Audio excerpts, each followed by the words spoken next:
Today, we're going to talk about the 13 signs that your body is deficient in nutrients. A deficiency of nutrients doesn't necessarily mean that you're not consuming this from your diet. There's other reasons why you might be deficient. One would be lacking your stomach acid. If you don't have enough acid, you can't absorb minerals that well because certain minerals need a certain pH to be absorbed, especially things like calcium and iron. Another way you could be deficient is there's a problem with your gallbladder, or you don't have a gallbladder, or you're deficient in bile. So then it doesn't matter how many fat soluble vitamins you take, like vitamin A, D, E, K. Without that bile, it can't go into the body. Another reason why people are deficient is they have damage in their gut lining. That's called a malabsorption problem. And the surface area of your small intestine is just not receiving nutrients. Maybe you had a history of a lot of antibiotics or some infection, or you ate a lot of junk food, but that small intestine is needed to absorb at least 90% of all your nutrients. Another reason why you might be deficient is that you're eating refined carbohydrates or refined sugars or alcohol, or you're taking medication. Like, for example, metformin will deplete vitamin B12. And one other way you might become deficient is stress. Stress will deplete zinc, B1, calcium, magnesium, and many other nutrients. All right, that being said, let's dive right in. The first sign I'm going to talk about is fibrocystic breast. So there's these little cysts that are developing on the breast or the ovary. That is a classic iodine deficiency. When you're low in iodine, you don't have the buffering function of estrogen anymore. Without iodine, estrogen can go too high, creating cysts and other problems. I mean, you can even have cysts in the thyroid. So iodine is a really good trace mineral to help regulate that level of estrogen. And sea kelp is one of the best sources of iodine. All right, number 2, dry eye. That is a classic vitamin A deficiency. Without vitamin A, your mucous membranes dry up. And this could also occur in your mouth. You can have dry mouth or dry eyes. The best source of vitamin A comes from animal products, not plants. All plants have the precursor to the active form of vitamin A called retinol. So this carotene has to convert to retinol to actually have it work. And unfortunately, you only really get about a 3% conversion rate. So if you're not consuming animal products, you may easily get a vitamin A deficiency. All right, next one, red cheeks, okay? Like rosacea. That is usually a digestive problem. There's an imbalance in microflora in your gut, and that's also creating an imbalance of microflora on your skin. But as far as a nutrient deficiency, that would be a lack of B vitamins because your microbes make B vitamins, and B vitamins protect the skin, especially vitamin B3. If you're deficient in B3, you're going to get all sorts of skin problems, from dermatitis to all inflammatory conditions in the skin, acne, all sorts of things. But if you see someone with red cheeks, suspect that there's something going on with their gut and they need to take a good probiotic or consume foods that have the naturally occurring microbes like sauerkraut, kimchi, or even kefir. All right, the next one I'm going to talk about is a combination of 3 symptoms: shortness of breath, looking pale, and fatigue. This is classic anemia, but the key nutrients to overcome anemia is iron, but also B12 and folate. There's an actual genetic condition. This is another thing I forgot to mention at the very beginning. You can be deficient in a nutrient if you have a genetic mutation, which nowadays they're testing your DNA and they're finding all sorts of weaknesses within your DNA. And there's a certain gene that regulates activating folate and B12.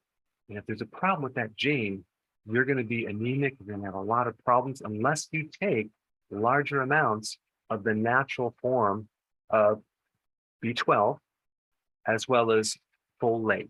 And just as a side note, you can also be anemic if you have problems with your stomach because you don't produce hydrochloric acid, and if you have some type of gut issue that you just can't absorb these nutrients. All right, number 5, corkscrew hairs on your skin. Now, what is that? If you look closely, sometimes you have to have a little magnifying glass on your skin and you see that these little hairs are going in like little corkscrew shapes, okay? And there's usually going to be a red dot where that's originating from. That's one of the big symptoms of a vitamin C deficiency. Now, to correlate that, there's other vitamin C deficiency signs as well, like bleeding gums, like extreme fatigue. And what's interesting is the chemistry of vitamin C is very similar to the chemistry of glucose, sugar. So if you are consuming glucose and vitamin C at the same time, guess who's going to win? The sugar, not the vitamin C. And so you're going to block the absorption of vitamin C. So people that consume a lot of sugar usually are showing signs of a vitamin C deficiency. But just remember, the corkscrew little hairs on your skin is a classic vitamin C deficiency. If you're going to fix this problem, I would highly recommend not to use the synthetic version of vitamin C, ascorbic acid. I would use a whole vitamin C complex that actually comes from like a food or an herb. All right, number 6, belly fat. Now, this is not necessarily just a vitamin deficiency, but there is a very common deficiency involved with belly fat. You see, belly fat occurs when the liver is fatty, and you have this spill off of fat from the liver around the organs in your abdomen, giving you this protruding of fat. So one really good way to get rid of fat off your liver is to start taking choline, which is in the family of the B vitamins, and of course, do the ketogenic diet. You can literally remove 50% of your fat off your liver within 2 weeks by doing a ketogenic diet.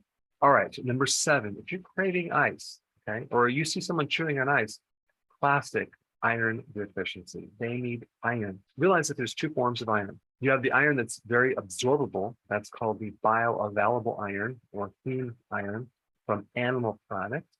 And then you have the non-heme version of that, which is more difficult to absorb in plants, like, for example, spinach. So if someone is just eating plants and not eating any animal products, potentially they could have an iron deficiency, and they may start chewing ice. They also may develop anemia. All right, number 8, scaly, flaky skin, okay?